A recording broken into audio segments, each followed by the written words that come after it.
Aloha, Richard Halverson here, and today I'm going to do assignment 4. So let me share my screen.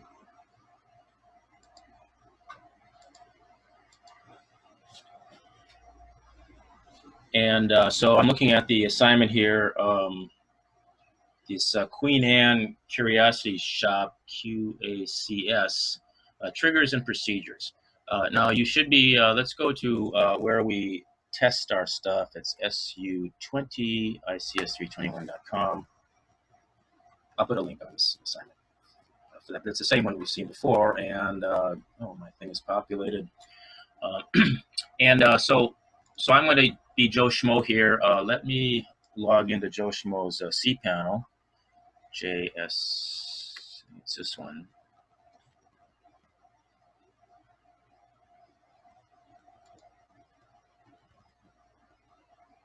And let me go to phpMyAdmin. So in the previous assignment 3, we created this database. And so I want to see it to make sure. QACS, here it is. And it's got 5 tables here. It's got the zip code table. And it's populated here. You can see the rows.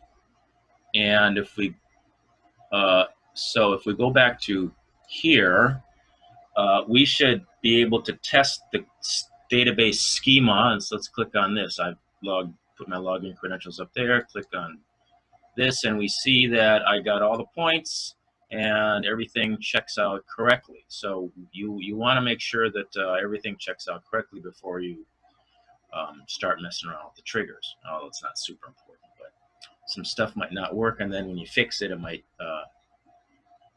actually you probably don't need to have this correct first before you do the triggers, but for testing you'll need to have it correct. All right, so so I'm going to go back to the assignment here, and what we're supposed to do for the first part is we're supposed to make a trigger. So the trigger will auto increment sale item ID. Okay, let's look at sale item ID. It's going to be in the sale item table. That would be this table. And the idea here is when we input a new record into this table keeps track of items on an invoice. Okay, the invoices are designated by sale, a customer ID, employee ID, and a sale ID, and then there are these sale items for a sale. So the first, it looks like sale ID number 1's got a couple items on there, 2's only got 1, so on, 10's got 3. All right, and when we add something to this table, then the sale item ID for that sale item, sale item ID for the sale has got to increment by 1. So the first one here for sale ID number 1 is sale item ID 1, and this one's 2. These are all 1s because there's only 1. 8 has 2. 10 is 1, 2, and 3, as you see, and 14 is 1 and 2. Okay, so we're going to make that's not automatic. And so we're going to make a trigger to make that part automatic. Well, let's see. I think I give you a start here. And so let's when an insertion into sale item is about to take place, the trigger will search the sale item table for the maximum sale item ID for that particular sale. And then the sale item ID value for the new record will be inserted, which will be whatever the biggest one there was, plus 1. And okay, so so this is a start, but this is not complete. You see this here. This is a variable. Variable max sale item ID equals the result of this select statement. And this select statement will select the maximum sale item ID from the sale item table when the sale ID is equal to whatever is coming in from the insertion, because this is triggered when somebody tries to insert a new record into this table. All right. Now, if the sale item ID is not null, in other words, if it's got a value, then it takes the new sale item ID and sets that equal to the max sale item ID that it just grabbed out plus 1. The problem with this code is it doesn't do anything if the sale item, if it's the first item of a sale. If it's the first item of a sale, this is going to come back null because there are no sale item IDs in sale item for that particular sale. Hope you understand that. So anyway, let's do this real quick here. So I'm going to go here. I'm in sale item, and I'm going to click on triggers up here. Triggers, and I think what does it want me to name it? Doesn't really matter, but I'm going to name it this. Copy, and I'm going to do a new trigger, add trigger, and the name of it is going to be paste. And it's table sale item, and it's a before trigger. It can do before or after. So we want to do this before the actual insertion takes place. And it's going to be an insert event. There's update events, delete events, anything that changes something in the database. You can put a trigger just before or just after it. Anyway, so it's an insert event, and I'm just going to copy this. Copy and paste it right there. So, all right, let's just click go. It should accept it. Okay, that's great. So we have something that works now, and there already is a sale ID. There actually already is a sale in there, but not if it's not if it's a brand new sale. So to test this, you should think about this a little bit for how you're going to test this. Okay.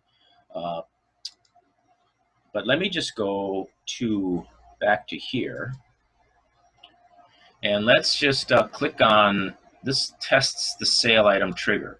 So click on this, and this is the grading. Okay, you'll notice that you didn't get all the points. Okay, the reason you didn't get all the points is because you don't have that thing in there for if the sale item ID is if it's a new sale, if it's the first item of a sale. So let's just take a look here on what this code does to test your trigger. First of all, we have to prepare some test data. So what I do is I go in and find the highest sale ID and its highest sale item ID. Well, in mine, the highest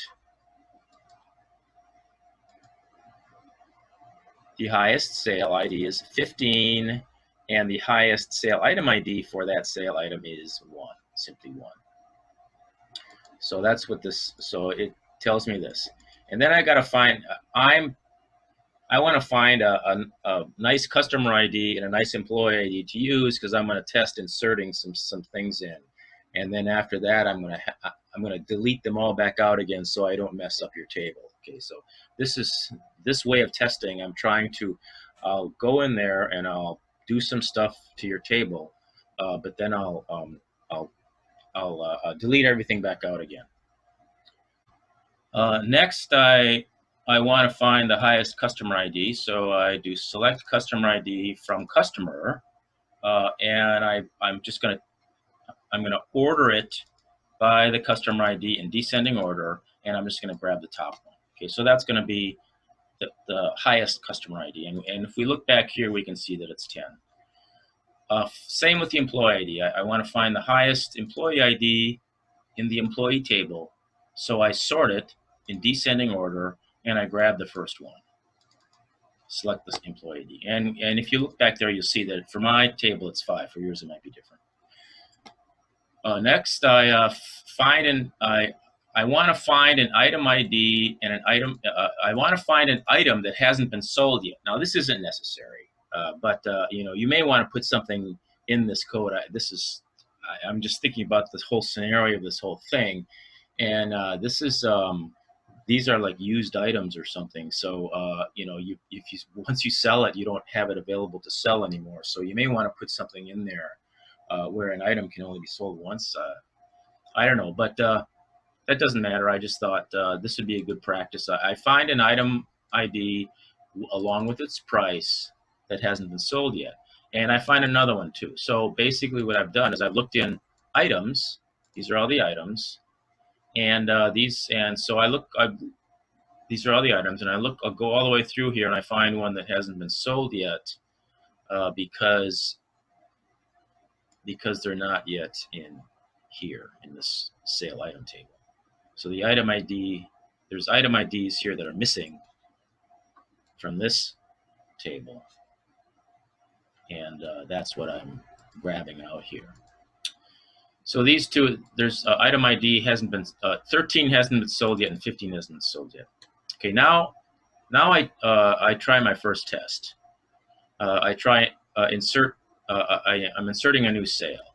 So I'm going to go one higher. It's a brand new sale, sale ID 16. This is going to be in sale. And the customer is, this customer happens to be the last customer, this employee, and this is the date, it's today's date, and I zero out these fields because there's no items yet. Okay, so the first thing I do is I test auto incrementing sale item ID with an existing sale.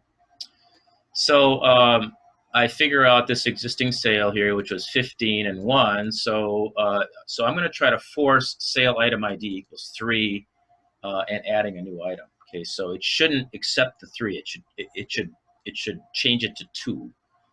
So here, insert into sale item, sale ID equals 15, sale item ID equals 3, which should be wrong, and then the item ID and the price. And then I select the sale item ID from that sale item that I just inserted, and it comes back 2. And so it worked correctly. And obviously it does that because we just added the trigger, and that part of the trigger works.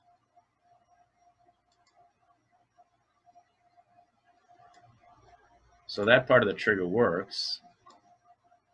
But okay, so let's keep on going here. Oh, here. Then we're going to test to see the initialization of the first entry. So here here it's a new sale item ID. There's no sale ID number 16, and we're going to try to plug in sale item ID number 2. See, there's no. Let me just close this. There's no sale 16. So this is going to be a new. This is new into sale item, into sale item, where it says that sale item ID is 2 and item ID is 13, the price. And when we select that back, it should be 1. It should be set to 1. It's not. It's set to what we set it. And so we have sale item ID to not initialize to 1. Well, that's because that our trigger does not consider when it looks for the highest sale item ID for sale if it comes back null. So to fix this, let me just fix it here for you. If the max sale ID is not null, then this, else, I gotta get this right.